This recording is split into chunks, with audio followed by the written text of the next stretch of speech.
The first thing I noticed was how the house seemed to breathe differently without Sarah in it. 6 years of marriage had accustomed me to her presence, the light scent of her perfume lingering in hallways, the soft hum she made when reading, the particular way she folded towels in perfect thirds. With her gone to visit her ailing mother 3 states away, our suburban home felt both emptier and somehow larger, as if the walls had expanded slightly in her absence. I never expected to feel relief.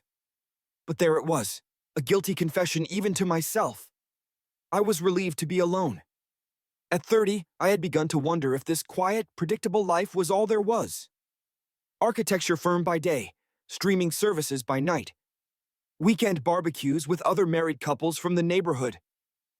Sex that had become as scheduled as our mortgage payments. "It's just for 2 weeks," Sarah had said, kissing me goodbye at the airport. "Mom really needs me there for her recovery. And don't worry about Ethan, he'll be no trouble." Ethan, Sarah's nephew, 21, and taking a semester off from college after what Sarah had described as a rough patch. I hadn't seen him since our wedding, when he was an awkward teenager in an ill-fitting suit. Now he needed a place to stay while his dorm underwent emergency renovations. The timing aligned perfectly with Sarah's absence. I'd be company for him, he'd be company for me. "It'll be fine," I assured her, though I was privately dreading playing host to a college kid I barely knew. When the doorbell rang 3 days after Sarah's departure, I opened it to find a young man who bore little resemblance to my memory. Ethan had grown tall, with dark hair that fell across his forehead in a way that seemed both careless and deliberate. His shoulders filled out his simple white t-shirt, and his smile revealed a slight dimple in his left cheek. "Uncle Daniel," he said, extending his hand. "Thanks for letting me crash." "Just Daniel is fine," I replied, stepping aside to let him in. "Uncle makes me sound ancient." "You don't look ancient," he said, dropping his duffel bag in the entryway. His eyes, the same hazel as Sarah's, quickly scanned the living room. "Nice place. Very adult." I wasn't sure if it was a compliment or an observation. "The guest room's upstairs, first door on the right, bathrooms across the hall. Make yourself at home." He nodded, hoisting his bag. "Cool. I promise I won't be in your way." As he climbed the stairs, I found myself watching the easy confidence in his movements, so different from my own careful, measured pace through life. I wondered what rough patch had interrupted his education, what experiences had shaped him in the years since I'd last seen him. I returned to my laptop at the kitchen table, trying to focus on the residential project I'd been working on. But my concentration had scattered. The house felt different again. Not empty anymore, but charged somehow, like the air before a thunderstorm. The first evening passed without incident. Ethan was polite, thanked me for the lasagna I had reheated, and retreated to his room early, claiming fatigue from travel. I sat alone in the living room, nursing a beer and half-watching a documentary about deep-sea creatures, creatures that had evolved to live in darkness, under immense pressure. By the second night, the initial awkwardness had begun to fade. I ordered pizza, and we ate at the kitchen island, making small talk about his studies, environmental science, my work, a sustainable apartment complex downtown, and Sarah's mother's recovery from hip surgery. "Aunt Sarah said you two met in college?" Ethan asked, reaching for another slice. "Junior year, she was dating my roommate, actually." I smiled at the memory. Poor guy transferred schools the next semester. "Brutal," Ethan laughed, and the sound was warm, genuine. "So you stole your roommate's girl?" "Didn't take you for a homewrecker, Daniel." There was something in the way he said my name, a slight emphasis, as if testing how it felt in his mouth. I found myself explaining too quickly, too defensively. "It wasn't like that. They'd already broken up. And I waited a while." In truth, it had been 3 weeks, a period that had seemed sufficiently respectful at 21, but now struck me as embarrassingly brief. "Relax," Ethan said, eyes crinkling at the corners. "I'm just messing with you. Aunt Sarah's crazy about you. Always talks about her perfect husband with his perfect job and perfect house." Perfect. The words settled uncomfortably in my chest. Is that how Sarah saw me? Is that how I appeared to others? The thought was both flattering and suffocating. "Nobody's perfect," I said, suddenly interested in picking an olive off my pizza. Ethan studied me for a moment, his expression unreadable. "No," he finally agreed. "Nobody is." On the third night, we fell into watching a movie together. I'd been scrolling through options when Ethan wandered in from the kitchen with 2 beers, handing me one without asking if I wanted it. "Find anything good?" he asked, dropping onto the couch. "Not really. Any preferences?" He shrugged. "Something with substance, not another superhero movie, please." I raised an eyebrow. "Not a fan of men in tights saving the world?" "The world doesn't need saving," he said, taking a swig of his beer. "It needs understanding." It was the kind of earnest statement that could only come from someone his age, but I found myself nodding anyway. I selected a critically acclaimed drama I'd been meaning to watch, something about a man returning to his hometown to confront his past. The couch wasn't small, but Ethan sat closer than necessary, one leg casually extended, his knee occasionally brushing against mine when he shifted position. I found myself hyper-aware of these slight contacts, of the faint scent of his shampoo, of the way the blue light from the television played across his profile. Halfway through the film, during a particularly intense scene where the protagonist confronted his estranged father, I glanced over to gauge Ethan's reaction. He was already looking at me, his expression thoughtful. "What?" I asked, suddenly self-conscious. "Nothing," he said, returning his attention to the screen. "Just wondering what you're thinking." The truth was, I hadn't been thinking about the movie at all.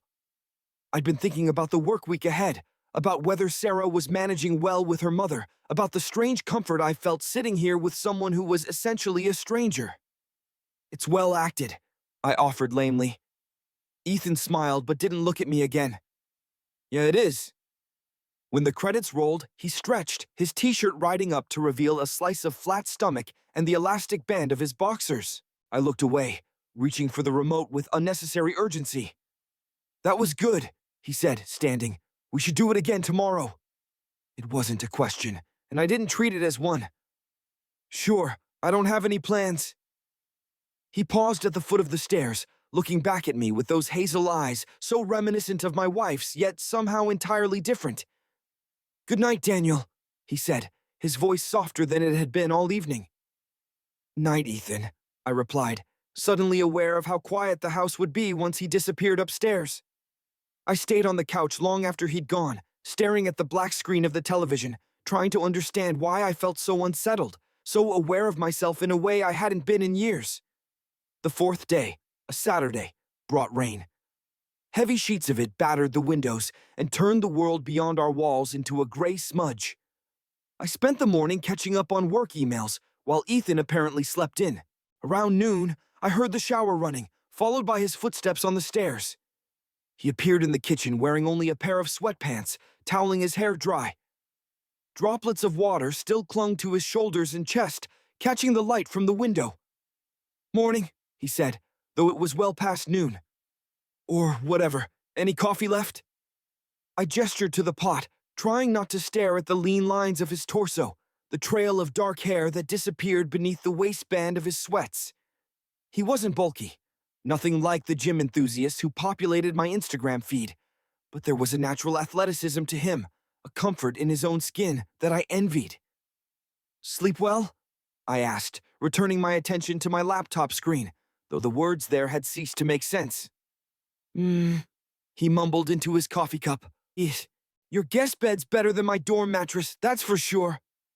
I made a non-committal sound, painfully aware that he hadn't bothered to put on a shirt, that he was leaning against the counter in a way that displayed every angle of his upper body. "Plans for the day?" he asked. I gestured toward the window. "Not in this weather." "Good," he said, setting down his cup, "because I was hoping to pick your brain about something." And so began the most unexpectedly intimate conversation I'd had in years. We moved to the living room, Ethan finally pulling on a t-shirt, much to my relief and, confusingly, my disappointment, and he told me about the rough patch that had led to his semester off. It wasn't drugs or academic failure as I'd assumed. It was an identity crisis that had begun when he'd fallen in love with his male roommate, who had not returned his feelings and had, in fact, requested a room change upon learning of Ethan's attraction. I knew I was bisexual in high school, Ethan explained, his voice steady despite the vulnerability of the topic. But knowing something and experiencing it are different things. This was the first time I really fell for a guy. Hard. I listened, nodding at appropriate intervals, offering sympathetic murmurs. All while a voice in my head repeated, "Why is he telling me this? Why me? Does Sarah know? Would she expect me to counsel him somehow?" The worst part wasn't the rejection, Ethan continued, staring out at the rain-blurred world. It was how it made me question everything else. Like, am I just going to keep falling for people who can't or won't love me back? Is there something fundamentally unlovable about me? "There's nothing unlovable about you," I said automatically, the way one does when confronted with someone else's pain. But as soon as the words left my mouth, I realized I meant them. Ethan looked at me then. Really looked at me, his eyes searching mine for something I wasn't sure I wanted him to find. "Thanks," he said simply, "but sometimes I wonder if I'm just too much, too intense, too honest. People say they want honesty, but most of them really don't. Most people prefer comfortable lies." The statement hung between us, and I felt a strange vertigo, as if standing at the edge of a precipice I hadn't known was there. "Do you?" he asked when I didn't respond. "Prefer comfortable lies?" I thought about my marriage, about the relief I'd felt when Sarah left, about the vague dissatisfaction that had been growing in me for months, maybe years. "I think," I said carefully, "that sometimes we lie to ourselves more than to others." Ethan nodded slowly. "And what lies do you tell yourself, Daniel?" No one had asked me such a question in years. Not Sarah, not my friends, certainly not my colleagues. I'd become someone people simply accepted at face value. Responsible Daniel, reliable Daniel, perfect Daniel with his perfect job and perfect house. "That I am happy," I said, the truth spilling out before I could reconsider. "That this is enough." The words felt treasonous, a betrayal of everything I'd built with Sarah. But they were honest in a way I hadn't been with anyone, including myself, for longer than I could remember. Ethan didn't look shocked or judgmental. He just nodded again, as if he'd known all along. "For what it's worth," he said quietly, "I think most people feel that way sometimes. The difference is whether they do anything about it." "And what would you suggest I do?" I asked, half joking, half desperate for an answer. His smile was sad and knowing beyond his years. "That's not for me to say. But I think you already know what you want. You're just afraid to admit it." The conversation shifted after that, moving to safer topics, books we'd read, places we'd traveled. But something had changed between us, a barrier removed. I'd shown him a glimpse of my true self, perhaps the first time I'd shown anyone in years. And I couldn't shake the feeling that he'd seen far more than I'd intended to reveal. The rain continued through the night and into Sunday morning. By afternoon, cabin fever had set in, and I suggested we brave the weather for a quick trip to the grocery store. We needed essentials, I claimed, though in truth, I simply needed to escape the confines of the house to interact with strangers whose eyes didn't seem to see straight through me. In the car, Ethan fiddled with the radio until he found a station playing indie rock. Music that reminded me of college, of a time when possibilities seemed endless rather than narrowing with each passing year. "So how long have you and Aunt Sarah been together?" he asked as I navigated the rain-slicked streets. 8 years total, married for 6. "And you're happy?" he asked, echoing our conversation from the previous day. But this time, the question felt more pointed, less philosophical. I kept my eyes on the road. "Sarah's a wonderful person." "That's not what I asked." I gripped the steering wheel tighter. "It's complicated, Ethan. Marriage is complicated." "Because of the commitment? The promise?" "Partly," I acknowledged, "but also because of expectation. You start to see yourself through the other person's eyes. You become the person they think you are." Ethan was quiet for a moment. "That sounds suffocating." I pulled into the grocery store parking lot, killing the engine but making no move to exit the car. Rain drummed on the roof, creating a cocoon of white noise around us. It can be, I admitted. But it's also safe, predictable. The word sounded pathetic even to my own ears. Is that why you became an architect? Ethan asked, his question seeming to come from nowhere. To build safe spaces? The insight startled me. I'd never connected my professional choices to my personal ones so explicitly. Maybe. I never thought about it that way. I think about that kind of thing all the time, he said, unbuckling his seatbelt. How our choices reflect what we're afraid of, what we're running toward or away from. He opened his door, letting in a rush of damp air. Coming. In the store, we moved efficiently through the aisles, selecting pasta, vegetables, bread, beer. Domestic activities that felt strangely intimate in their ordinariness. At the checkout, the cashier, a woman in her 50s with kind eyes, smiled at us. You two cooking something special tonight? She asked, scanning our items. Before I could correct her assumption, Ethan spoke. Just a simple pasta. It's our tradition on rainy Sundays. Our tradition. The ease with which he crafted this fiction, and the warmth in his voice as he did so, sent a strange current through me. I should have felt uncomfortable, should have clarified that we were uncle and nephew by marriage, not whatever she was assuming. But I said nothing, just smiled and handed over my credit card. As we loaded groceries into the trunk, Ethan caught my eye. Sorry about that, he said, though he didn't sound sorry at all. Just having some fun. It's fine, I said, and was surprised to realize it was. No harm done. By the time we returned home, the rain had finally stopped. Pale, watery sunlight broke through the clouds, illuminating droplets clinging to leaves and grass. Ethan suggested we cook together, and I found myself agreeing, though cooking had always been Sarah's domain in our marriage. We moved around each other in the kitchen with surprising coordination.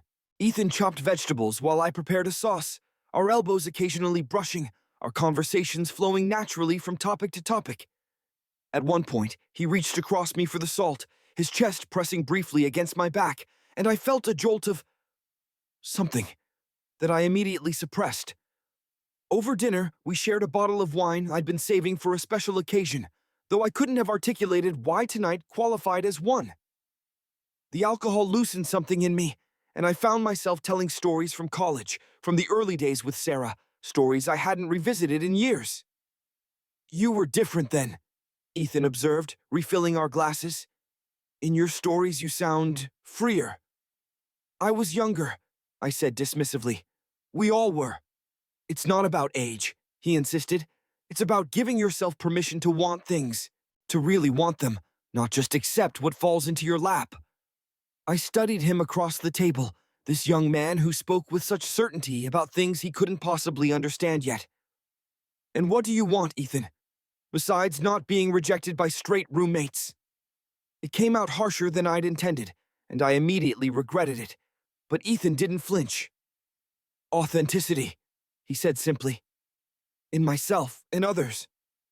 I want to see people as they really are, not as they pretend to be. His eyes held mine, and I want them to see me the same way. Something shifted in the atmosphere between us, a current of tension that hadn't been there before, or perhaps had been there all along, unacknowledged. And what do you see when you look at me? I asked, the wine making me bolder than I would normally be. His gaze was unwavering, someone who's forgotten how to want things, who's been playing a role for so long he's forgotten there's a difference between the role and the man. The accuracy of his assessment was like a physical blow. I looked away first, reaching for my wine glass to have something to do with my hands. You don't know me, I said, but the protest sounded weak even to my own ears. Don't I? Ethan's voice was gentle. I've been watching you, Daniel. The way you move around this house like a visitor in your own life. The way you check your phone for messages from Sarah and look relieved when there aren't any. I stared at him, shocked by his perception and by the truth of it. That's not... It's okay, he interrupted. Really, I'm not judging you. We all wear masks. I'm just interested in what's beneath yours. He stood then, gathering our plates. I'll clean up. You cooked. As he passed behind my chair, his hand brushed my shoulder, a casual touch that lingered just a moment too long to be entirely innocent. I remained at the little table, finishing my wine, listening to the domestic sounds of Ethan loading the dishwasher, wondering how this young man I barely knew had managed to see through defenses I'd spent years constructing. More disturbing still was the realization that I wanted him to see more. The next few days established a routine of sorts. I went to work. Ethan spent his days reading or on his laptop, occasionally texting friends from school. In the evenings, we cooked together, watched movies, or talked. Ordinary activities that gradually took on an undercurrent of something I wouldn't name. It was there in the way his eyes followed me across a room, in the way I found myself dressing more carefully in the mornings, in the way our conversation skirted around topics that felt increasingly dangerous to touch. On Thursday night, exactly 1 week after his arrival, we found ourselves on the couch again. Another film playing, another shared bottle of wine half empty on the coffee table. Ethan had chosen the movie, something French, with subtitles and long, lingering shots of beautiful people in beautiful pain. Why this one? I asked, genuinely curious about his taste. He shrugged, his shoulder brushing mine as he did. I like stories about impossible desires.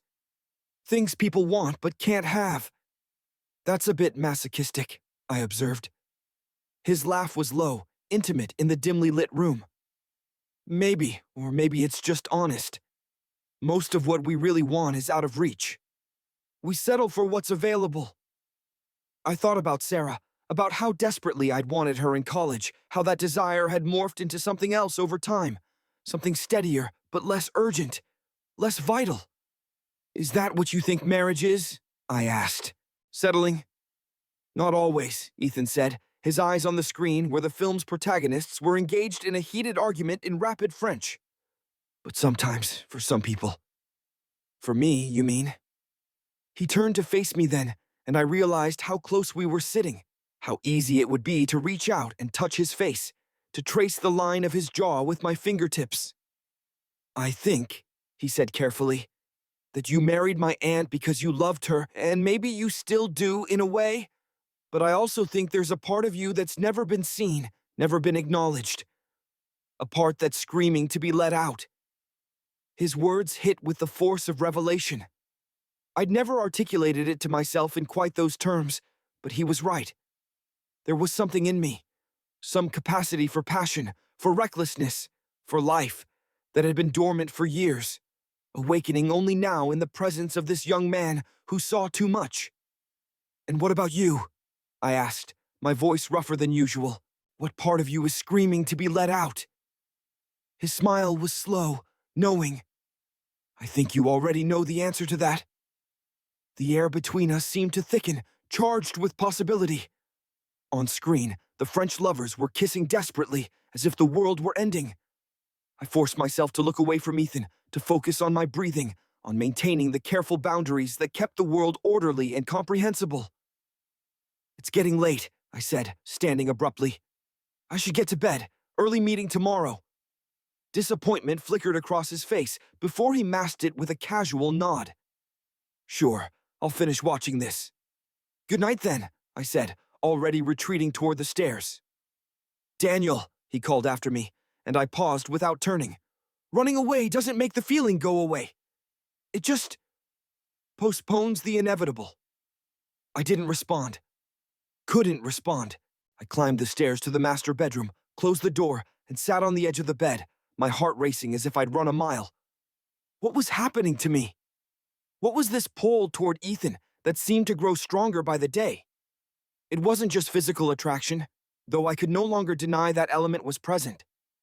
It was something deeper, a recognition of a kindred spirit, someone who understood parts of me I'd hidden away for so long I'd almost forgotten they existed. I reached for my phone, scrolling to Sarah's messages. Her texts were brief, practical, updates on her mother's condition, questions about household matters. Nothing personal, nothing intimate. When had our communication become so functional? When had we stopped really talking to each other? I typed out a message, "I miss you," and then deleted it. It would be a lie, and Ethan was right. I was tired of lies, even the comfortable ones. Friday evening found us in the kitchen again. Ethan had suggested making pasta from scratch, something I'd never attempted. We stood side by side at the counter, flour dusting our hands and the work surface, kneading dough that would eventually become fettuccine. "You're working it too hard," Ethan commented, watching my hands. "You need to be gentle." He moved behind me, reaching around to cover my hands with his own, guiding my movements. Like this. His chest pressed against my back, his breath warm on my neck. I froze, acutely aware of every point of contact between us, of how natural it felt to have him this close. "Relax," he murmured, still guiding my hands in slow, rhythmic motions. "You're too tense." I was tense. Every muscle in my body seemed to have contracted at his proximity. But beneath the tension was something else, something molten and dangerous. "Ethan," I said, my voice barely audible. "Hmm?" His chin was practically resting on my shoulder now. "This isn't appropriate." He didn't move away, but his hand stilled on mine. "What isn't appropriate, Daniel? Teaching you to make pasta?" "You know what I mean."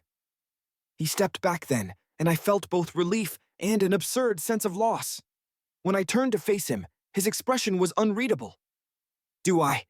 he challenged. "Because from where I'm standing, we're just two adults making dinner together. If you're feeling something else, that's on you." The deflection was so transparent it was almost laughable, but it gave me the out I needed. I nodded, turning back to the dough. "You're right. Let's just finish this." We completed the meal preparation in relative silence, the easy camaraderie of previous days replaced by a taut awareness that made every movement, every glance feel weighted with significance. Over dinner, Ethan steered the conversation to safer ground. My work projects, his thoughts on returning to school. But as we cleared the table, he caught my arm. His fingers warmed through the fabric of my shirt. "I'm sorry if I made you uncomfortable earlier," he said, his eyes serious. "That wasn't my intention." I should have left it at that. Accepted the apology, re-established boundaries, moved on. Instead, I found myself asking, "What was your intention then?" He didn't look away. "To connect with you. To see if what I'm feeling is just in my head or if it's mutual." There it was, the acknowledgement we'd been dancing around for days.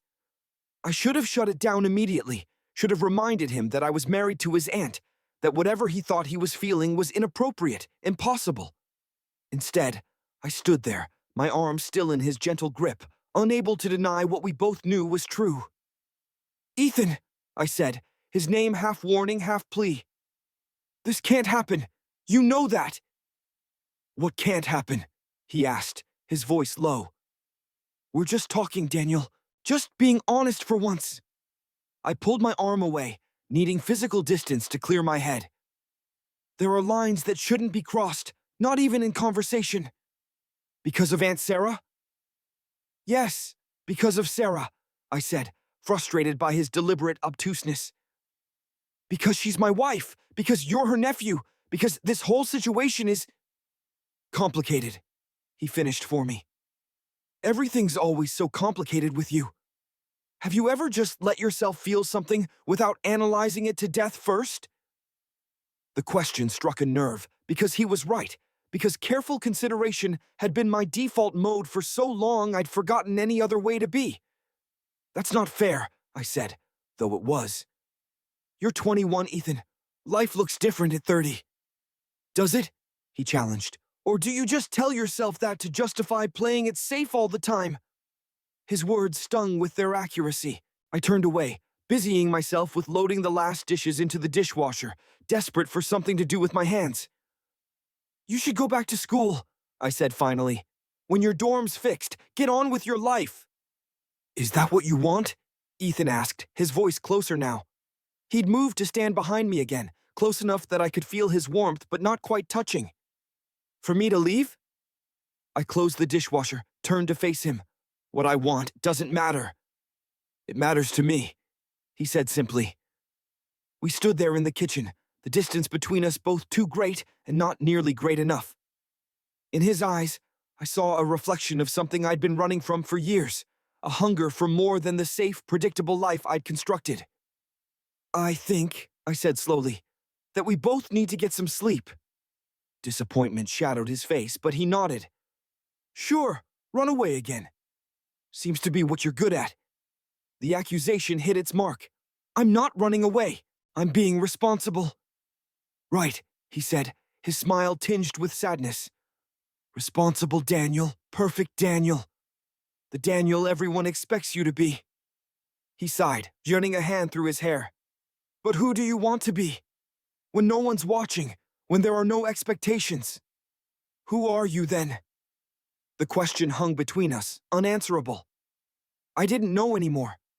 I'd played the role for so long, it had become impossible to separate the performance from the performer. Good night, Ethan, I said, unable to address his question.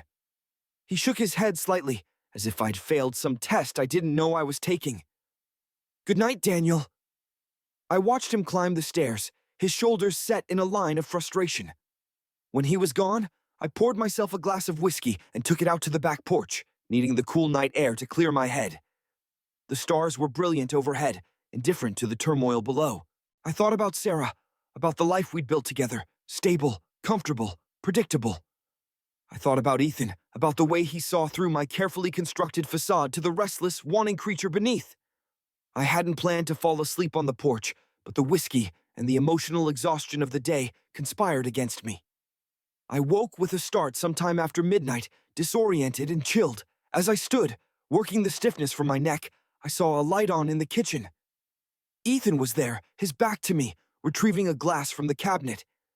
He wore only pajama bottoms, his torso bare, or skin pale in the refrigerator's light as he filled his glass with water. I should have announced my presence, should have retreated to my bedroom, should have done anything but stand there, watching him, wanting him in a way that terrified me. He turned, glass in hand, and saw me in the doorway. For a long moment, neither of us spoke. Couldn't sleep? He finally asked, his voice roughened by the late hour. Fell asleep on the porch, I admitted. Whiskey. He nodded, taking a sip of water. I tracked the movement of his throat as he swallowed, aware that I was staring, unable to look away. Daniel, he said quietly, why are you looking at me like that? There were a dozen ways I could have answered, a dozen deflections or denials. But standing there in the kitchen at 2 a.m., with Sarah hundreds of miles away and Ethan close enough to touch, I was tired of lying. To him, to myself. He set down his glass and leaned back against the counter, arms at his sides, utterly still. You don't have to pretend when it's just us, he said, his eyes never leaving mine. You don't have to pretend when it's just us, he said, his eyes never leaving mine. The words hung in the space between us, heavy with meaning, with possibility. My mouth went dry. I should say something, something responsible, something that would restore the proper boundaries between us. But in that moment, standing in the dim kitchen, with only the refrigerator's light casting shadows across Ethan's bare chest, I couldn't remember what those boundaries were supposed to be. I'm not pretending, I finally said, my voice sounding foreign to my own ears. That's what scares me. Ethan pushed himself away from the counter, taking a step toward me. Not close enough to touch, but close enough that I could feel the shift in the air between us, the electrical charge that seemed to surround him. What are you afraid of, Daniel? He asked softly. Me? Or yourself? The question pierced through my defenses like a blade. What was I afraid of? The answer was both simpler and more complex than I could articulate. Both, I admitted. Neither. I don't know anymore. I ran a hand through my hair, frustrated by my inability to make sense of the chaos inside me. This isn't who I am. Ethan's expression softened. Isn't it? Or is it just not who you've let yourself be? I looked away, unable to bear the weight of his gaze, the way it seemed to see through all my carefully constructed walls to the truth beneath. I need some air, I muttered, turning toward the back door. Without waiting to see if he would follow, I stepped out onto the porch again. The night was cooler now, a gentle breeze stirring the leaves of the oak tree that dominated my and Sarah's backyard. I gripped the railing, focusing on the solid feel of the wood beneath my hands, trying to ground myself in something real and tangible. I heard the door open behind me, knew without looking that Ethan had followed. He came to stand beside me, maintaining a careful distance, both of us staring out into the darkness. I should apologize, he said after a long silence. I've been pushing you. It's not fair. I shook my head. You haven't done anything wrong. Not really. Haven't I? He turned to face me, though I kept my eyes fixed on the shadowy yard. I knew what I was doing, Daniel. From the first night, how you looked at me, yes, and I wanted you to look. The confession hung between us, impossible to ignore now. I finally turned to meet his gaze, finding a vulnerability there that matched my own. Why? I asked, the single word containing a universe of questions. Ethan's laugh was soft, almost sad. Because you're the first person who's ever really seen me. Not just what I look like or what I say, but who I am. He gestured vaguely at the space between us. And because when I look at you, I see someone worth knowing. Someone real, beneath all the perfect husband bullshit. That's not fair, I said, though without heat. You don't know anything about my marriage. Don't I? Ethan challenged gently. I know that when you talk about Aunt Sarah, you use words like comfortable and stable, never passionate or alive. I know that you check your phone when a message comes in and look relieved when it's not her. I know that in the week I've been here, you've called her exactly once, and the conversation lasted less than 5 minutes. Each observation hit like a physical blow, accurate enough to leave me breathless. When had my marriage become so transparent to an outsider? When had I stopped noticing these things myself? It's not always like this, I said, though even to my own ears the defense sounded weak. We're just in a phase. A phase, Ethan repeated, nodding slowly. How long has this phase lasted, Daniel? Months? Years? I didn't answer because I couldn't. The truth was, I couldn't remember the last time Sarah and I had truly connected. Not as roommates sharing logistics, not as partners navigating financial decisions, but as lovers, as soulmates, as two people who couldn't bear to be apart. Look, Ethan continued, his voice softening. I'm not trying to blow up your life. Whatever you feel or don't feel for me, whatever's happening or not happening in your marriage, that's all separate. I don't want to be the only one being honest here. He was right. Whatever was happening between us deserved at least that much. Honesty, even if it led nowhere, even if it couldn't lead anywhere. I feel something, I admitted, the words escaping like prisoners breaking free after years of confinement. When I'm with you, something I haven't felt in I don't even know how long. Ethan's expression didn't change, but something shifted in his eyes, a cautious hope, quickly tempered. What do you feel? I searched for words adequate to describe the storm inside me, the fear, the guilt, the unexpected joy of being seen, truly seen, for the first time in years. Alive, I finally said. I feel alive. Ethan nodded, as if I'd confirmed something he already knew. That's how I feel too, when I'm with you. We stood there in the darkness, the confession hanging between us like a fragile, precious thing neither of us dared touch. The distance between us seemed at once insurmountable and non-existent. What happens now? I asked, the question directed as much at myself as at him. Ethan shrugged, a gesture at odds with the intensity of the moment. Nothing has to happen. We can go back inside, go to bed, separately, and pretend this conversation never happened. You can go back to being perfect Daniel, and I can go back to being the nephew crashing in your guest room, safe, easy. But neither of us moved. The night air wrapped around us, the sounds of crickets and distant traffic, a mundane backdrop to the most consequential conversation of my life. Or, I prompted, knowing there was an alternative hanging unspoken between us. Or, Ethan said quietly, we can stop pretending. Just for tonight. Just for ourselves. See what happens when we're both honest. No expectations. No promises beyond this moment. It was the most terrifying proposition I'd ever heard. To be fully present, fully myself, with no script to follow, no role to play. I thought of Sarah, of the promises I'd made, of the life we'd built. I thought of the man I'd been before her, the man I'd become with her, the man I might yet be if I dared to step off the carefully laid path.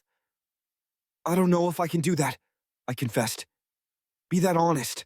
I've been playing this role for so long, I'm not sure I remember who I was before it. Ethan smiled then, a real smile that reached his eyes. I think you do remember. I think that's why you're out here talking to me instead of inside, calling Aunt Sarah to tell her what a crazy, inappropriate nephew she has. The observation startled a laugh out of me, a genuine sound that felt foreign in my throat. You are inappropriate, you know that? So I've been told, he agreed, still smiling. Usually right before I get interesting. Our eyes met, and the tension between us shifted, became something warmer, less frightening. For the first time since he'd arrived, I felt like I could breathe freely, like the weight I'd been carrying had eased, if only slightly.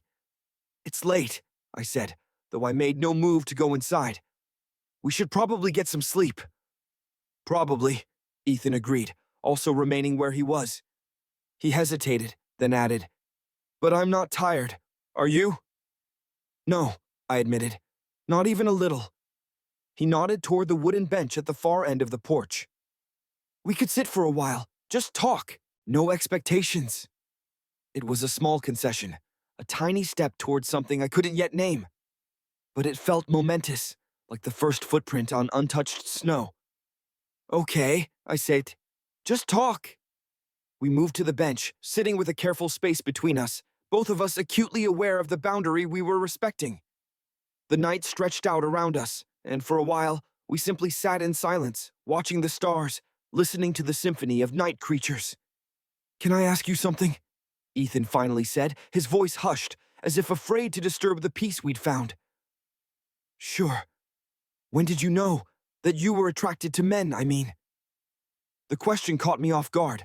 I'd assumed we would talk around the subject, approach it obliquely. But Ethan had never been one for indirection. I didn't, I said automatically, then caught myself. Honesty, I'd promised.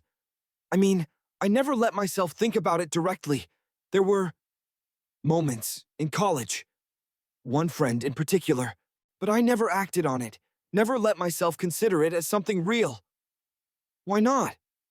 I stared out at the dark yard, searching for an answer that didn't sound like cowardice. It wasn't part of the plan. The plan was college, career, marriage, kids. That was the path. Anything else would have been a detour. And detours are scary, Ethan supplied. Yes, I agreed. Terrifying. He nodded, absorbing this. I knew when I was 15. Had a crush on my chemistry lab partner. Classic, right? But I didn't tell anyone until I was 17. And even then, only my best friend. Was it hard? I asked, genuinely curious. Coming out? Yes and no. My parents were okay, eventually. They needed time to adjust their vision of my future. My friends were mostly cool. But the hardest part wasn't telling other people. It was admitting it to myself. Letting go of the story I'd been telling about who I was supposed to be. The parallel to my own situation was too obvious to ignore. I was still clinging to a story about myself, responsible Daniel, reliable Daniel, straight Daniel, that no longer fit the man I really was. Maybe had never truly fit. I've never told anyone, I confessed, never even said it out loud to myself. You don't have to, Ethan said, not until you're ready. But I realized, with a clarity that was both terrifying and liberating, that I was ready. Had been ready for longer than I'd allowed myself to acknowledge. I'm attracted to men, I said, the words strange and wonderful in my mouth. And to women. I think I always have been. I just chose not to see it. Ethan's smile was gentle, understanding. Thank you for telling me. Such a simple response to the most momentous confession of my life. Not judgment, not surprise, just acceptance. A weight I hadn't known I was carrying lifted from my shoulders, leaving me lighter, freer than I'd felt in years. Is it always this easy? I asked, half joking. Admitting who you really are. God, no, Ethan laughed. Usually it's messy and scary and complicated. But sometimes with the right person... He trailed off, looking away. The implication hung between us, that I might be the right person for him, that he might be the right person for me. It was too much to contemplate, too vast a possibility to fit into the confines of this night, this conversation. It's getting cold, I observed, though I made no move to go inside. Ethan shifted on the bench, closing the careful distance between us until our shoulders touched. A deliberate contact, impossible to misinterpret. Better? I should have moved away, should have maintained the boundary we'd tacitly agreed to respect. Instead, I found myself leaning into the warmth of him, the solid presence of his body against mine. Matt, I said simply. Better? We sat like that for what felt like hours, shoulders pressed together, watching the stars wheel overhead, occasionally sharing childhood memories, college stories, fragments of our lives before this moment. It was the most intimate conversation I'd had in years, perhaps ever. Not because of what we said, but because of what we didn't need to say, the understanding that flowed between us, unspoken, but undeniable. When Ethan finally stood, stretching his arms above his head, I felt the loss of his warmth like a physical ache. We should probably try to get some sleep, he said, though he made no move toward the door. It's late. I nodded, rising to stand beside him. We were closer now than we had been on the bench, close enough that I could see the flecks of gold in his hazel eyes, even in the dim porch light. Thank you, I said quietly. For what? For seeing me. The real me. Not the version I've been pretending to be. Ethan's expression softened. You were never pretending with me, Daniel. Not really. That's what made it so easy to see you. He reached out then, his hand hovering in the space between us. An invitation, not a demand. I stared at it, knowing that what happened next would change everything, would redraw the map of my life in ways I couldn't yet comprehend. Slowly, deliberately, I raised my own hand and placed it in his. His fingers closed around mine, warm and solid and real. We stood like that, hand in hand on the porch, the simple contact more intimate than any embrace. Daniel, he said, my name a question in his mouth. I looked up from our joined hands to meet his eyes, finding in them a mirror of my own uncertainty, my own longing. I know, I said, answering the unasked question. Me too. He moved closer then, his free hand coming up to rest lightly on my chest, over my heart. I wondered if he could feel its rapid beating, the way it seemed to be trying to escape the confines of my ribs. I didn't move away. Didn't want to move away. Instead, I raised my own free hand to his face, fingers tracing the line of his jaw with a wonder I couldn't disguise. Time seemed to slow, the night crystallizing around us into a single, perfect moment of suspended possibility. Ethan's eyes searched mine, looking for permission, for confirmation. I gave it with a slight nod, the barest movement. When his lips touched mine, it was like coming home to a place I'd never been. Soft, tentative, a question more than a demand. I answered by leaning into the kiss, my hand sliding from his jaw to the nape of his neck, drawing him closer. The world narrowed to the points where our bodies connected, lips, hands, the brush of his chest against mine. I was drowning and finding air, falling and being caught, all at once. When we finally broke apart, I kept my eyes closed, afraid that opening them would shatter the moment, would return me to the reality where this couldn't be happening. Look at me, Ethan whispered, his breath warm against my lips. Please.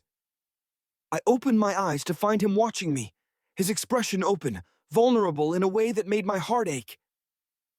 I felt this since the first night, he confessed, his voice barely audible. I just didn't think you could. The admission undid me, the raw honesty of it, the courage it must have taken to put into words what I'd been too afraid to even acknowledge to myself. I did, I said, the truth spilling out now that the dam had broken. I do. I don't know what to do with it. Ethan's smile was sad, knowing. We don't have to do anything. Not tonight. Not ever, if that's what you decide. But even as he said it, his fingers tightened around mine, betraying the cost of such restraint. I don't want to hurt you, I said, the words inadequate to express the tangle of emotions inside me. And I don't want to hurt Sarah. I know, Ethan said simply. I don't want either of those things either. We stood there in the darkness, hands still joined, the weight of what we'd done, what we might yet do, hanging between us. We should go inside, I finally said, the responsible adult in me reasserting itself. Ethan nodded, releasing my hand with obvious reluctance. Separate rooms? The question wasn't really a question. It was an acknowledgement of the line we'd already crossed, a reminder that what came next was still within our control. Yes, I said, though everything in me rebelled against the decision. Separate rooms. We moved inside together, the kitchen now dark except for the dim light over the stove.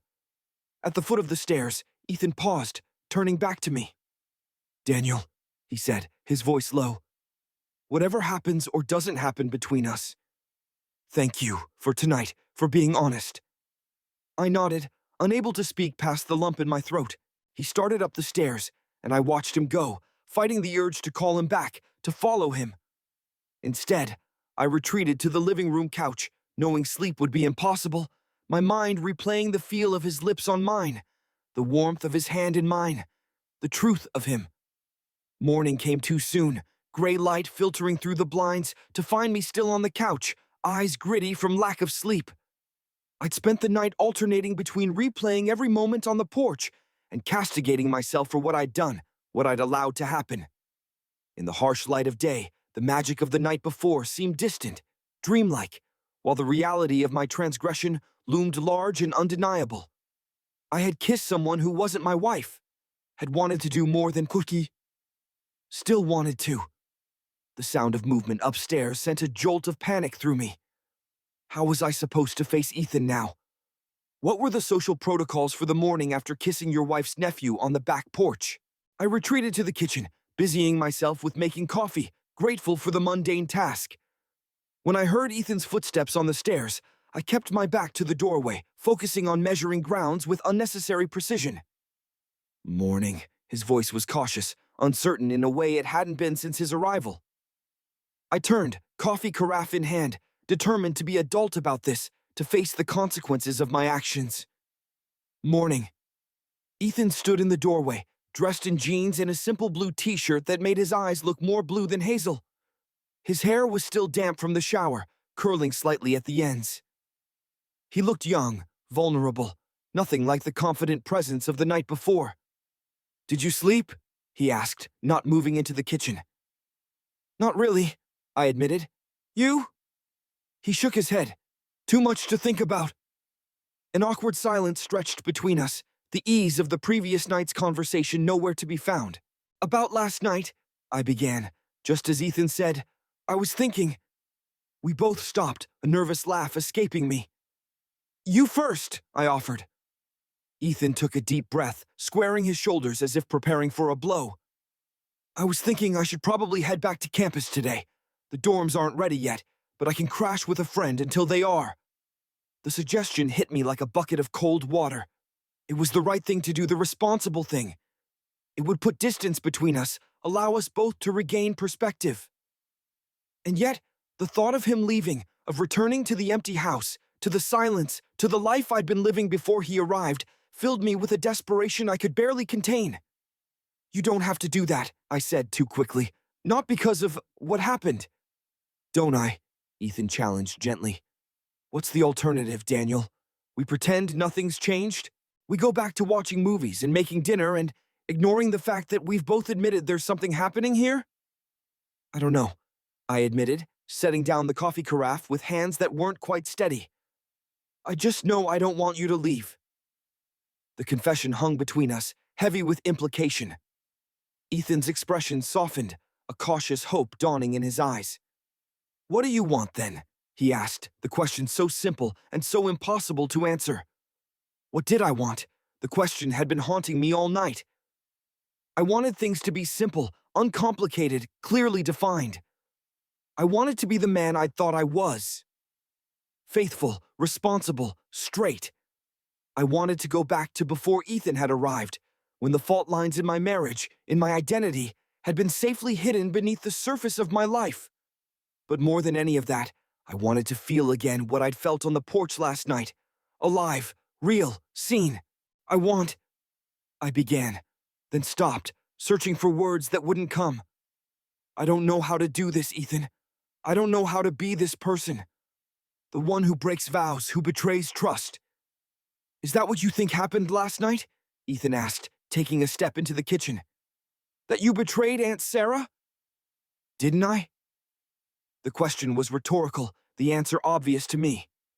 Ethan was silent for a long moment, considering his words carefully. I think, he finally said, that what happened last night wasn't about Aunt Sarah at all. It was about you, about the part of yourself you've been denying for years.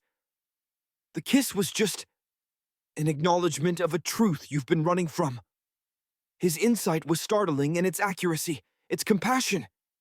He wasn't excusing what we'd done, wasn't pretending it was without consequence, but he was offering a different lens through which to view it, one that made it possible for me to face myself in the mirror. What if this is the most honest I've ever been? I asked, the question that had been forming in my mind all night finally finding voice.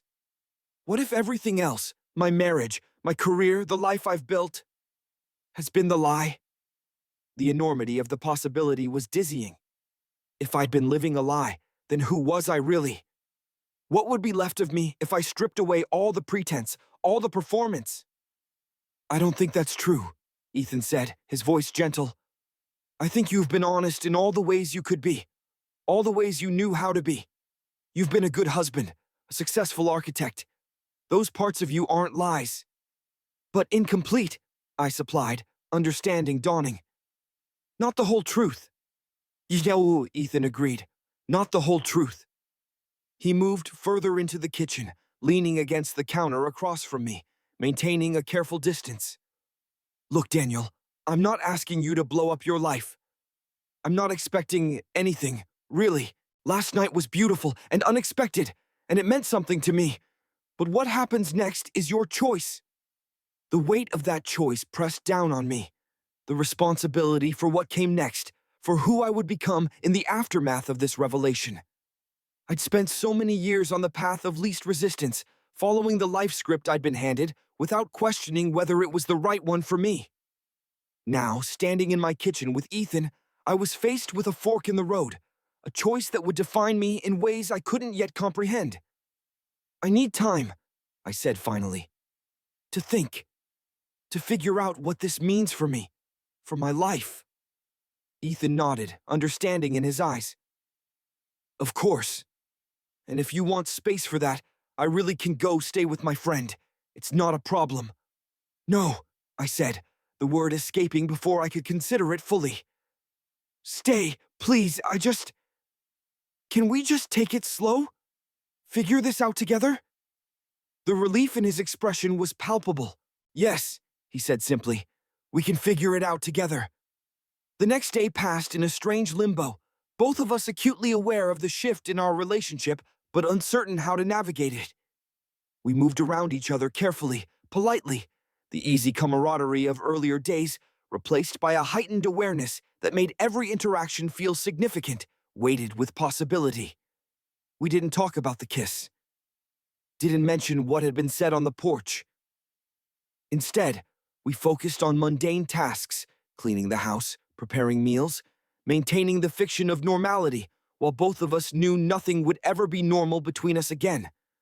By evening, the tension had become almost unbearable, a physical presence in every room we shared, a current running between us that made my skin prickle whenever Ethan was near. When he suggested another movie, I agreed with a relief that was almost embarrassing. The structure of sitting together in the dark, focus directed elsewhere, offered a respite from the constant awareness of him, of us. We settled on the couch, careful to maintain a space between us, both of us painfully conscious of the boundary we'd established. On screen, the film played. Something French again, Ethan's choice. But I couldn't focus on the plot, too aware of him beside me. Of the memory of his lips on mine, of the possibilities that hung in the air between us. Halfway through the film, Ethan shifted position, his knee brushing against mine. A casual contact, possibly accidental. Neither of us acknowledged it, but neither of us moved away. The point of connection became the center of my awareness, more real than the characters on screen, more immediate than anything else in the room. When his hand found mine in the darkness, fingers intertwining slowly, deliberately, I held my breath, afraid to break the spell, to disrupt the fragile balance we'd established. We sat like that for the remainder of the film, neither of us speaking, both of us acutely aware of the boundary we were once again crossing. When the credits rolled, Ethan made no move to let go of my hand, and I made no move to reclaim it. The blue light from the screen cast shadows across his face, highlighting the curve of his cheekbone, the fullness of his lower lip. "Daniel," he said, my name a whisper in the darkness. I turned to face him, knowing what would happen next, wanting it with a desperation that frightened me. When he leaned in, I met him halfway, our lips finding each other with a certainty that belied the newness of this. Of us. Unlike the tentative exploration of our first kiss, this one was deeper, more certain. My hand found his face, traced the line of his jaw, the curve of his ear. His fingers tightened around mine, his other hand coming to rest on my thigh. A touch that sent heat through me, that made me acutely aware of my body, of his, of the narrow space between them. When we finally broke apart, both breathing harder, I pressed my forehead against his, unwilling to create more distance between us than necessary. "What are we doing?" I whispered, the question more for myself than for him. Ethan's laugh was soft, a little breathless. "I'm pretty sure it's called kissing." "You know what I mean." He pulled back slightly, just enough to meet my eyes. "We're being honest," he said simply. "With ourselves, with each other, that's all." But it wasn't all, and we both knew it. We were crossing lines, breaking promises, setting in motion events that would change both of our lives in ways we couldn't yet imagine. "I should go upstairs," I said, though it was the last thing I wanted. Ethan nodded, understanding in his eyes. "Separate rooms?" The question echoed our exchange from the previous night, carried the same weight, the same acknowledgement of choice. "Yes," I said, the right answer, the responsible answer, even as everything in me rebelled against it. "Separate rooms." He released my hand slowly, reluctantly. "Good night, then." "Good night," I echoed, watching him climb the stairs, fighting the urge to follow him, to throw caution and responsibility to the point, to surrender to the pull between us that grew stronger with each passing day. Instead, I retreated to the master bedroom, to the bed I shared with Sarah, lying awake for hours in the darkness, replaying every moment with Ethan, wondering how I'd reached this point, how I'd become this person who longed for someone I had no right to want. Sunday arrived with a clarity that seemed almost cruel. Sunlight streaming through the windows, illuminating the life I'd built with Sarah, our photographs on the walls, our books on the shelves, the tangible evidence of 6 years of marriage. And with it came the knowledge that tomorrow, Sarah would be on a plane, coming home, returning to the life I was rapidly realizing might no longer fit the person I'd become. I found Ethan in the kitchen, making pancakes with the casual confidence he brought to everything. He smiled when he saw me, a genuine smile untainted by the complications between us. "Morning," he said, flipping a pancake with unnecessary flair. "Hungry?" "Starving," I admitted, moving to pour myself coffee from the pot he'd already brewed. Our fingers brushed as he handed me a plate, the brief contact sending a now familiar current through me. We ate at the kitchen island, conversation flowing more easily than it had the day before, as if the second kiss had somehow cleared the air, established a new normal between us. We talked about his plans for returning to school, about a project I was excited to start at work. Carefully avoiding the elephant in the room, Sarah's imminent return, the end of this brief interlude of honesty and exploration. After breakfast, I suggested a walk, partly to get out of the house with its growing associations with Ethan, with us, and partly because I thought better in motion, had always found clarity in the rhythm of my feet against pavement. We walked in companionable silence through the neighborhood, shoulders occasionally brushing, both of us lost in our own thoughts.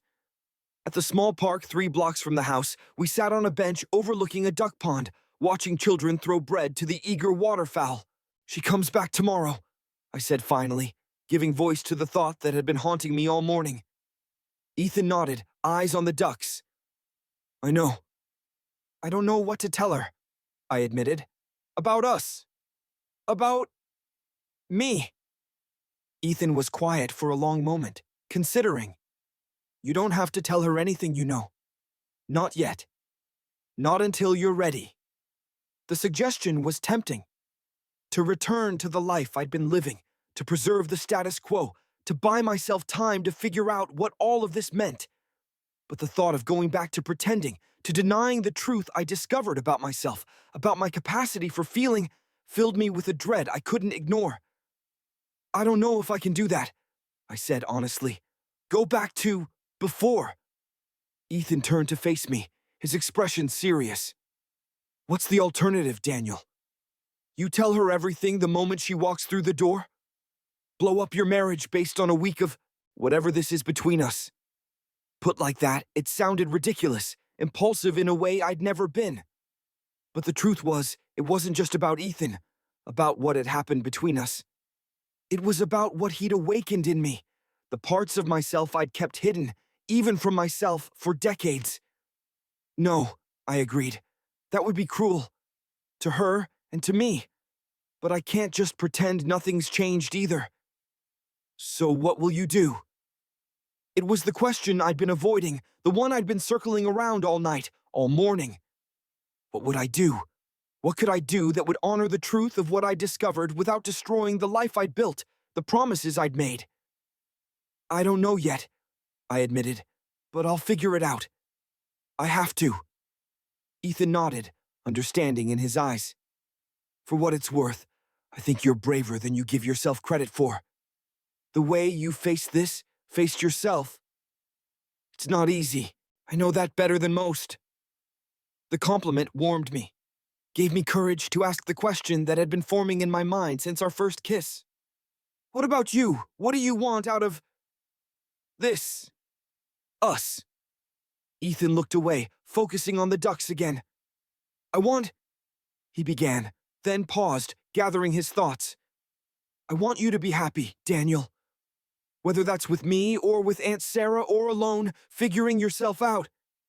I just want you to stop pretending, to stop hiding from yourself."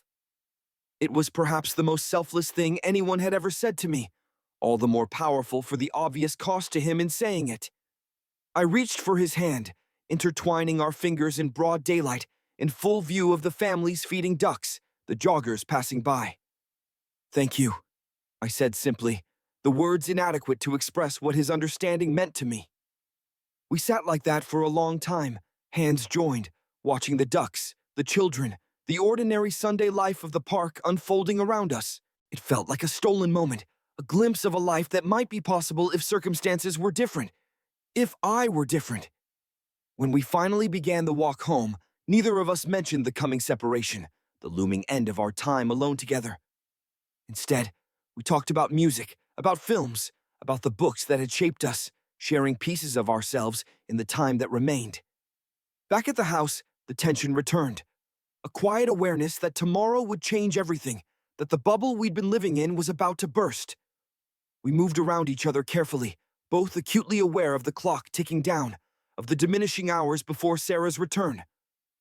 Dinner was a quiet affair, both of us lost in thought, the weight of tomorrow hanging over us like a storm cloud. We cleaned up together afterward, the domestic routine we'd established over the past week now tinged with melancholy, with the knowledge that it was ending. As I loaded the last plate into the dishwasher, Ethan leaned against the counter, watching me with an intensity that made my skin warm. "What are you thinking about?" I asked, unable to bear the silence any longer. "This week," he said simply, "how different everything feels now compared to when I arrived." I nodded, understanding completely. "It's been unexpected," Unexpected, Ethan repeated, a smile playing at the corners of his mouth. That's one way to put it. I dried my hands on a dish towel, buying time, searching for words to express what I was feeling. I don't regret it, I finally said, meeting his eyes directly. Any of it. I want you to know that. Something in his expression shifted, softened. I don't regret it either, not a second. The honesty between us was still new, still fragile, but it felt more real than anything in my life had felt in years. I moved toward him, drawn by a gravity I no longer had the strength or desire to resist. When I reached him, I didn't hesitate, didn't overthink. Just placed my hands on either side of his face and kissed him with all the emotion I couldn't put into words. He responded immediately, arms circling my waist, pulling me closer until there was no space between us, until I could feel the beat of his heart against my chest, the warmth of him seeping through my clothes to my skin beneath. This kiss was different from the others, deeper, more urgent, charged with the knowledge that our time was running out, that tomorrow would change everything. My hands moved from his face to his shoulders, down his back, learning the shape of him by touch, memorizing what I might never have again. When we finally broke apart, both breathing hard, Ethan rested his forehead against mine, eyes closed as if in prayer or pain.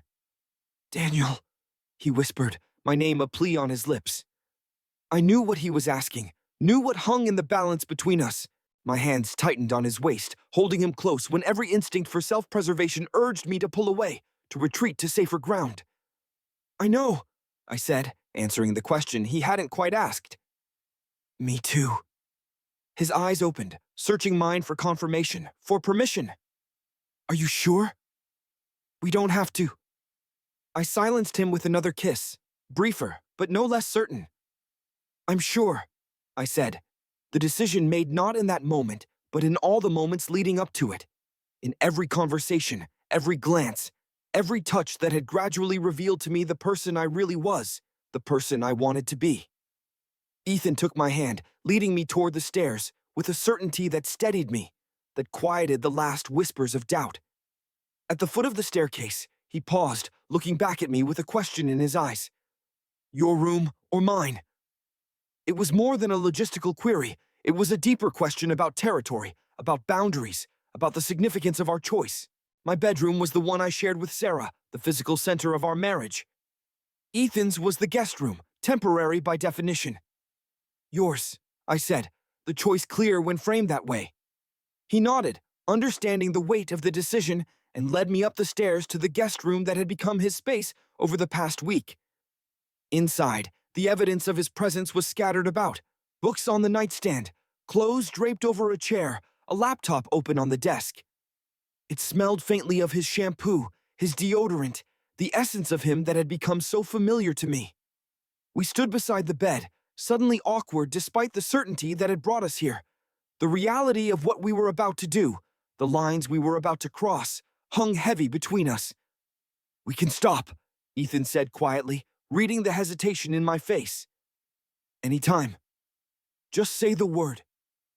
The consideration in his voice, the care he took with my comfort, my consent, only deepened my certainty. This wasn't just desire, wasn't just attraction or curiosity or rebellion. It was something more profound. A recognition, a coming home to a truth I'd been running from for too long. I don't want to stop, I said, reaching for him again, drawing him to me with a confidence that surprised us both. I want this. I want you. The admission broke whatever barrier remained between us. Ethan's arms encircled me, his lips found mine, and we surrendered to the current that had been pulling us toward each other since the moment he'd arrived. What followed was a slow exploration, a careful discovery of each other. Clothes were removed with reverent hands, each new expanse of skin treated as something precious, something to be cherished. There was awkwardness, yes. Moments of uncertainty, of not knowing quite where to touch, how to move. But it was overshadowed by the rightness of it, the sense that this was something I'd been waiting for without knowing I was waiting. Afterward, we lay tangled together in the narrow guest bed, my head on his chest, his fingers tracing lazy patterns on my back. The world outside the room, with all its complications, its expectations, its judgments, seemed distant, unimportant compared to the reality of us, here, now. "Are you okay?" Ethan asked, his voice a rumble under my ear. "Yes," I said, and was surprised to find it was true. I had expected guilt, shame, regret, the emotions I'd been taught should follow such a transgression. Instead, I felt peaceful, whole in a way I hadn't in years, perhaps ever. "I'm more than okay." His arms tightened around me, a squeeze of acknowledgement, of shared understanding. We lay in comfortable silence, the rhythm of his heartbeat a lullaby beneath my ear, until sleep claimed us both. I woke just after midnight, disoriented by the unfamiliar room, the unfamiliar warmth beside me. For a moment, panic surged. What had I done? But then, Ethan shifted in his sleep, one arm draped protectively over my waist, and the panic receded, replaced by a clarity that was both terrifying and liberating. What I'd done was to be honest, with myself, with Ethan, with the truth of who I was and what I wanted. The cost of that honesty remained to be seen, but in that moment, watching Ethan sleep beside me, I couldn't bring myself to regret it. Carefully, trying not to wake him, I slipped from the bed. I needed to think, to process, to come to terms with what had happened and what it meant for my future. I pulled on my clothes and padded downstairs to the back porch, seeking the solitude and perspective of the night air. The night was cool, but not cold. Stars scattered across the sky like diamonds on black velvet. I sat on the wooden bench where Ethan and I had talked 2 nights before, where we'd first acknowledged the current pulling us toward each other. It felt like a lifetime ago, though it had been less than 48 hours. Sarah would be home tomorrow. My wife, who trusted me, who believed in me, who had built a life with me based on promises I'd now broken. The thought of facing her, of seeing the pain in her eyes when she learned the truth, because I would tell her the truth I had to, was almost unbearable. But more unbearable still was the thought of going back to the life I'd been living, of denying what I now knew about myself, about my capacity for feeling, for connection. I couldn't unsee what Ethan had shown me, couldn't unfeel what he'd awakened in me. I heard the back door open, turned to see Ethan silhouetted against the light from the kitchen. He'd pulled on sweatpants but nothing else, his chest bare in the moonlight. "Couldn't sleep?" he asked, moving to sit beside me on the bench. "Just thinking," I said, making room for him. He sat close enough that our shoulders touched, a point of warmth in the cool night.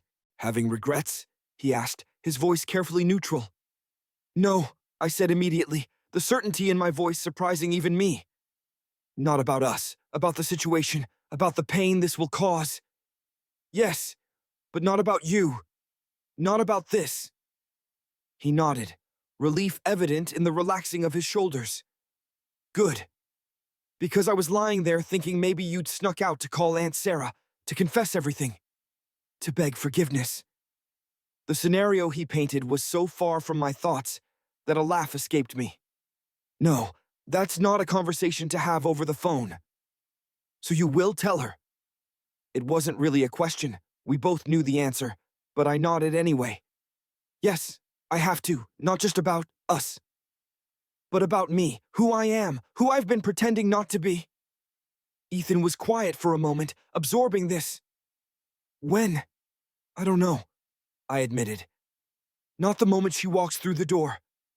That would be cruel, but soon, when the time is right." "And what happens then?" Ethan asked, the question hanging between us like smoke in still air. It was the future we hadn't yet discussed, the path beyond the immediate confession, the immediate fallout. What did happen then? Divorce, presumably. A restructuring of my life around this new understanding of myself. But after that, what place did Ethan have in that future? "I don't know," I said honestly. "I can't see that far ahead." "Can you?" He shook his head, a rueful smile playing at his lips. "Not clearly. I know what I want, but—" "What do you want?" I prompted when he didn't continue.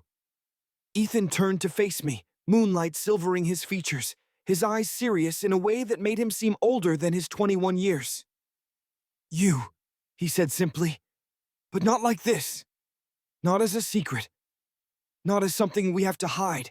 And not if it destroys you, destroys the life you've built. The honesty of his answer, the selflessness of it, touched something deep inside me. I reached for his hand, intertwining our fingers in a gesture that had already become familiar, comforting. I want that too, I admitted. But I don't know if it's possible. There's so much to consider, so many people who will be hurt. I know, Ethan said, squeezing my hand. And I'm not asking for promises, for commitments. I'm not even asking you to leave Aunt Sarah. That's your decision, one you have to make for yourself, not for me. But what if I want to make it for both of us? I asked, the question escaping before I could consider its implications. Ethan's smile was sad, knowing. Then you'd be making the same mistake again, Daniel. Building your life around someone else's expectations, someone else's needs. Even if that someone is me. The insight struck me silent. He was right. I'd spent years constructing my identity around what I thought others wanted from me, needed from me.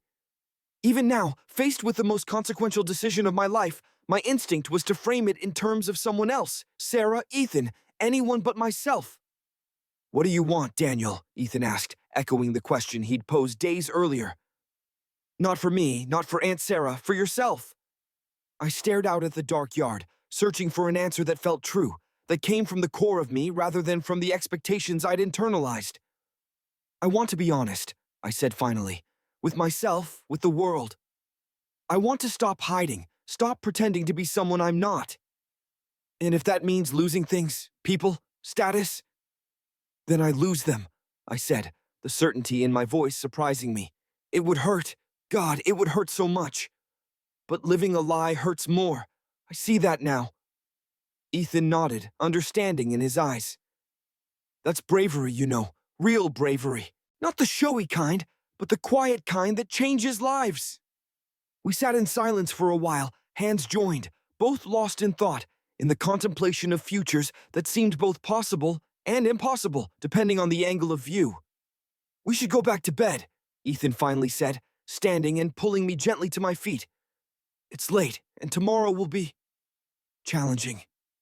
I followed him inside, up the stairs, back to the guest room that had become a sanctuary of truth in a house built on comfortable lies. As we settled into bed, his arms around me, my head on his chest, I felt a peace that defied the chaos waiting for us tomorrow, the day after, the uncertain future beyond. Daniel, Ethan whispered into the darkness, just as sleep was beginning to claim me. Whatever happens tomorrow, whatever you decide, thank you for seeing me, for letting me see you. I tightened my arms around him, pressed a kiss to his shoulder. Thank you for showing me who I could be, who I am. We fell asleep like that, tangled together, the weight of tomorrow temporarily held at bay by the shelter of each other's arms. Morning arrived with the harsh clarity of reality, sunlight streaming through curtains we'd forgotten to close, illuminating the evidence of the night before. Clothes scattered on the floor, sheets tangled around our bodies, the undeniable fact of us, together, in this bed. Ethan woke as I was watching him, a slow smile spreading across his face as he registered my presence beside him. Morning, he murmured, voice rough with sleep. Morning, I echoed, fighting the urge to trace the line of his jaw with my fingertips, to lean in and taste his lips again.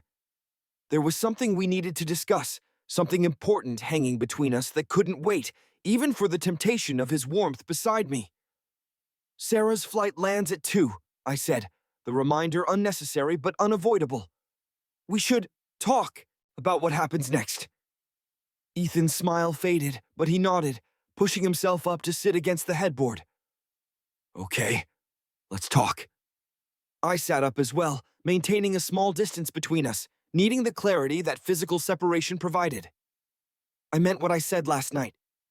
I'm going to tell her the truth. About me. About us. But I need time to do it right, to be kind about it. I understand, Ethan said, his expression serious. I wasn't expecting you to blurt it out the moment she walks through the door. Which means, I continued, the plan forming as I spoke it, that when she gets home, Things will have to appear normal. Between you and me, I mean. Until I've had a chance to talk to her properly. Ethan nodded slowly, absorbing the implications. You want me to act like nothing's changed? Like we're just uncle and nephew, nothing more? Yes, I admitted, hating the necessity of it, the return to pretense after the honesty we'd found together. Just for a little while. A day or two at most, until I can find the right moment, the right words. He was quiet for a long moment, considering. I can do that, he finally said. For you. But Daniel, don't wait too long. The longer you pretend, the harder it will be to stop. The wisdom in his words struck me. He was right, of course. Every hour of pretending would make the eventual truth harder to speak, harder to hear. I won't, I promised, just long enough to be kind about it. Ethan reached for my hand, intertwining our fingers in the gesture that had become our shorthand for connection, for understanding. And after you tell her. It was the question we'd avoided, the future we'd been afraid to contemplate directly. What came after the truth, after the inevitable pain and disruption? I don't know exactly, I admitted, but I know I want you in my life, Ethan. In whatever way is possible. His smile was sad, knowing, even if that's just as friends, as family, the possibility hadn't occurred to me that we might step back from the intimacy we'd found, return to some version of our original relationship. The thought sent a pang through me, a preemptive loss. Is that what you want? I asked, afraid of the answer. No, Ethan said immediately, his grip on my hand tightening. God, no. But I needed to know if you'd considered it, if you'd be willing to accept that if it's all that's possible. The relief that flooded me was almost embarrassing in its intensity. I've considered it, I said honestly. And I would accept it if that's what you decided was best for you. But it's not what I want either. The admission hung between us, both a promise and a warning, that this was real, that it mattered, that there was something here worth fighting for, worth enduring the pain and chaos that lay ahead. So what do we do now? Ethan asked, the practical question grounding our abstract discussion. Now, I said, glancing at the clock on the nightstand. We get up, get dressed, and spend our last few hours together as honestly as possible. And then we play a role for a little while, until the truth can come out. Ethan nodded, accepting the plan with a maturity that continued to surprise me. He leaned forward, closing the distance between us to press a gentle kiss to my lips. For the record, he murmured against my mouth, I'm really bad at acting. So if I look at you with hearts in my eyes all through dinner, don't blame me. The teasing broke the tension, drew a laugh from me that felt like release. I'll try to control myself too, I promised, kissing him again before reluctantly extracting myself from the bed, from the temptation of him.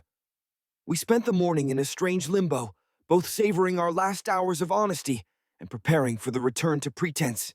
We made breakfast together, touching more than was strictly necessary, stealing kisses between tasks, talking about everything and nothing, deliberately avoiding the heavier topics that would soon enough dominate our reality. After breakfast, I suggested a walk, one last opportunity to be ourselves together in the world, before retreating behind the masks we'd have to wear in Sarah's presence. We walked to the park again, held hands on the bench by the duck pond, spoke in low voices about books we loved, films we wanted to see, the small, ordinary details that formed the foundation of knowing each other. When we returned to the house, the clock already edging toward noon, the mood shifted, grew more solemn. Soon, we would have to step back from each other, maintain a careful distance, watch our words and glances. The thought of it was already a physical ache. I should shower, Ethan said, though he made no move toward the stairs. Get ready for Aunt Sarah's return. I nodded, equally reluctant to end this final stretch of freedom. Me too. Neither of us moved, the kitchen counter between us suddenly seeming like an unbridgeable distance. Then, as if by mutual decision, we both stepped forward, meeting in the middle, arms wrapping around each other with a desperation that spoke volumes about the separation to come. Daniel, Ethan murmured into my neck, his voice muffled but the emotion clear. I need you to know something. I pulled back just enough to see his face, to meet his eyes. What? His hands came up to frame my face, the gesture tender, reverent. This wasn't just physical for me. It wasn't just curiosity or attraction or some fantasy about my aunt's husband. It was real. It is real. The confession, for that's what it was. A confession of feeling that went beyond the physical, beyond the momentary connection we'd found. Hit me with the force of revelation. I hadn't allowed myself to name what was happening between us, had deliberately avoided the vocabulary of emotion that might make it too significant, too life-altering. But Ethan, with his characteristic bravery, his refusal to hide from truth, had spoken what I'd been afraid to acknowledge. This was more than attraction, more than chemistry, more than a moment of rebellion against the constraints of my life. This was something real, something that mattered. For me too, I admitted, the words feeling inadequate but necessary. It's real for me too, Ethan. His smile was luminous, transforming his face with a joy that made my heart clench.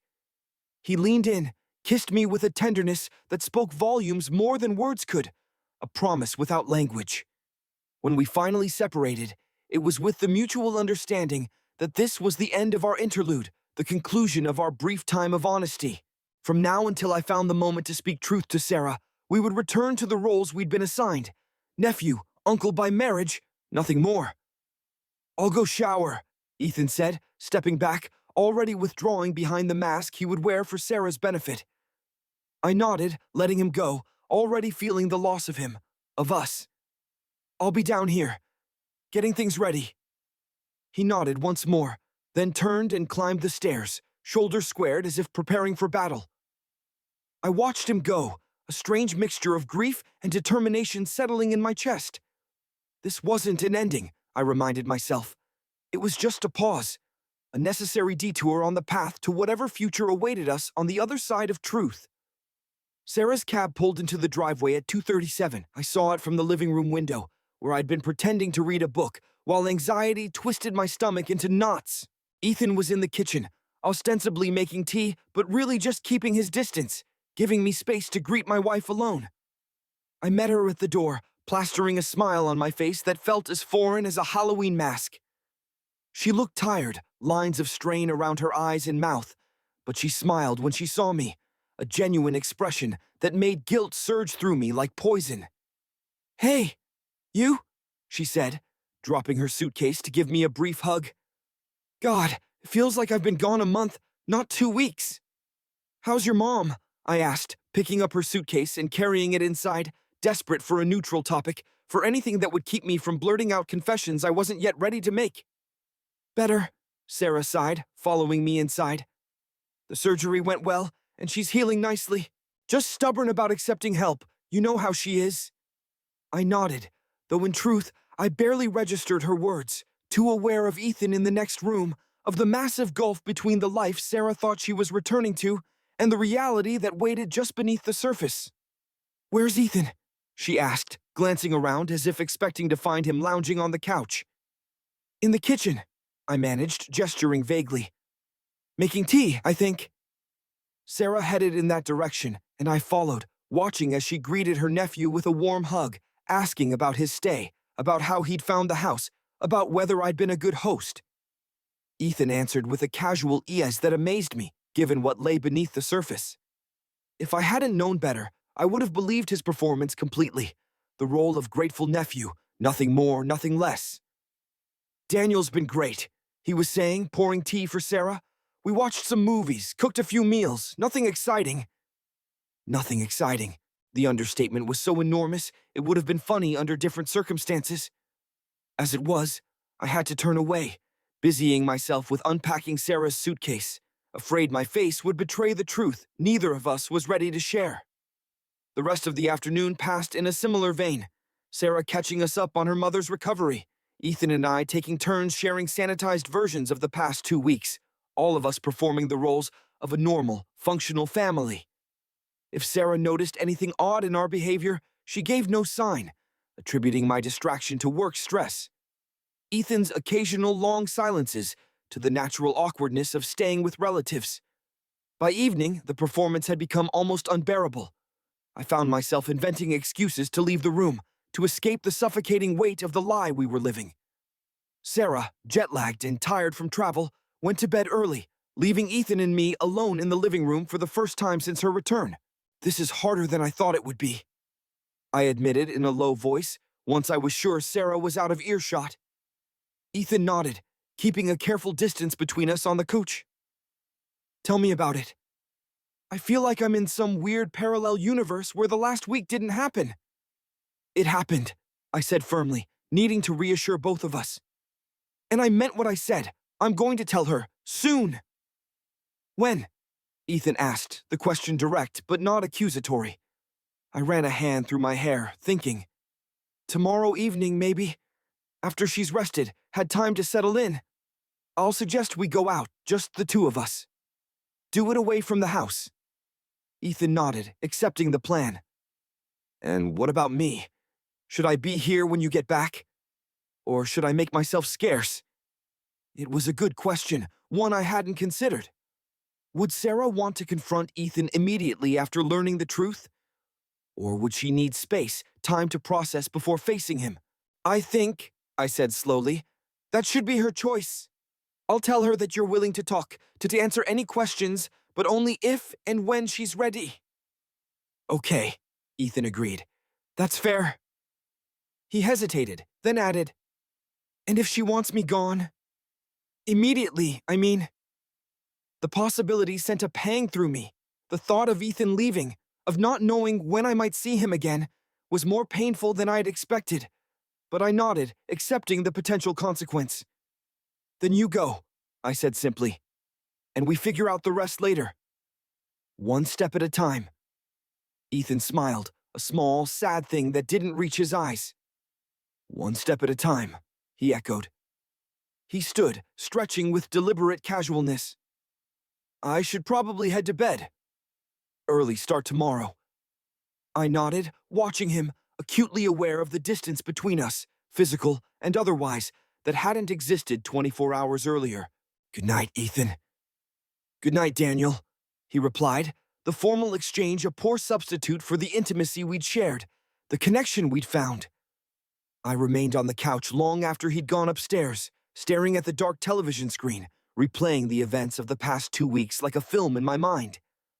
How had we arrived here, at this juncture where every choice seemed impossible, where truth and kindness seemed mutually exclusive? Eventually, I made my way upstairs to the master bedroom, to the bed I shared with Sarah. She was already asleep, one arm flung above her head, breathing deep and even. I slipped in beside her, careful not to wake her, and lay staring at the ceiling, acutely aware of how different it felt to lie beside her after what had happened with Ethan. Not just the physical intimacy, but the emotional honesty, the sense of being truly seen and accepted.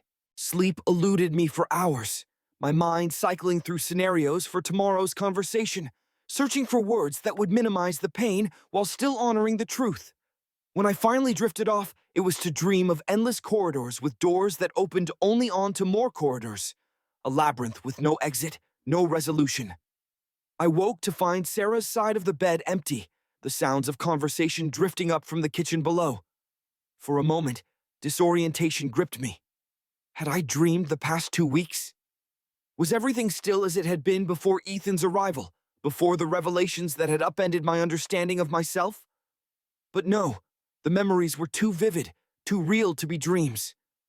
The conversations on the porch, the kisses in the darkness, the night spent in Ethan's arms. All of it had happened, had changed me in ways I was only beginning to understand. I dressed quickly, steeling myself for another day of pretense before the truth could be spoken. Downstairs, I found Sarah and Ethan at the kitchen table, sharing breakfast and conversation with an ease that made my heart ache. They looked up as I entered, Ethan's eyes meeting mine for a brief, charged moment before sliding away. "Morning, sleepyhead," Sarah greeted, raising her coffee mug in salute. "I was just telling Ethan about Mom's neighbor's new puppy. Cutest thing you've ever seen." I managed to smile, pouring myself coffee from the pot Ethan had apparently brewed. "Sounds adorable. Did you sleep well?" Sarah nodded, seemingly oblivious to the tension humming beneath the surface of our ordinary morning exchange. Like a rock, amazing what your own bed will do after 2 weeks on Mom's pull-out couch. Guilt surged through me. While she'd been sleeping on an uncomfortable couch, caring for her mother, I'd been here, discovering parts of myself I'd kept hidden for decades, falling into something I still couldn't fully name with her nephew. The contrast was stark, damning. I was thinking, I said, forcing the words past the lump in my throat, that maybe we could go out tonight. Just the two of us. To that Italian place you like. Sarah's face lit up, genuine pleasure in her expression. That sounds wonderful. I could use a night out after all that hospital food. Great, I said, the words sticking in my mouth like sand. I'll make a reservation for 7. Ethan caught my eye across the kitchen, a brief, significant look that conveyed understanding, support, and acknowledgement of what tonight would bring. Then he turned back to Sarah, seamlessly continuing their conversation about her mother's recovery, the performance so flawless it would have been admirable if it weren't breaking my heart. The day passed in a blur of mundane activities.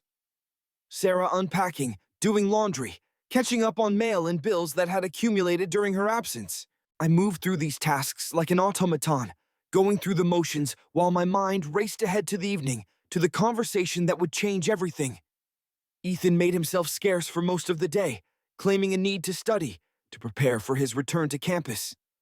I understood the real reason for his absence. It was easier to maintain the facade when we weren't in the same room, when we didn't have to carefully monitor every glance, every word. By 6, Sarah was upstairs getting ready for dinner, excited about the prospect of a night out, completely unaware of what awaited her. I found Ethan in the guest room, sitting on the edge of the bed that had been the site of so much honesty, so much discovery. Hey, I said softly, closing the door behind me.